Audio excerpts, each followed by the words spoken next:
அதிகளவு செயற்கை வண்ண பொருட்கள் அல்லது தடை செய்யப்பட்ட பொருட்கள் கலந்திருக்கக்கூடிய வண்ண அப்பளங்கள் குறித்து சுகாதார அமைச்சு உடனடியாக விசாரணை நடத்த வேண்டும் என பினாங்கு பயணிட்டாளர் சங்கமான கேப் கோரிக்கை விடுத்திருக்கிறது. கேப் தலைவர் மொய்தீன் அப்துல் காடர் கூறுகையில், இந்தியா தமிழ்நாடு உணவு பாதுகாப்புத்துறை அதிகளவு செயற்கை நிறமிகள் கொண்ட அப்பளங்களின் விற்பனைக்கு தடை விதித்துள்ளதை தொடர்ந்து இந்த கோரிக்கை முன்வைக்கப்பட்டதாக தெரிவித்தார்.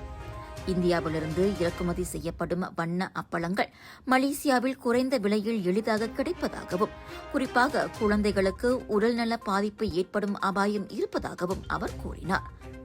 இதையடுத்து நாடு முழுவதும் விற்பனை செய்யப்படும் வண்ண அப்பளங்களை பரிசோதித்து அதிகளவு நிறமிகள் அல்லது தடை செய்யப்பட்ட பொருட்கள் இருப்பது கண்டறியப்பட்டால் அவற்றை உடனடியாக சந்தையிலிருந்து அகற்ற வேண்டும் என கேப் வலியுறுத்தியிருக்கிறது.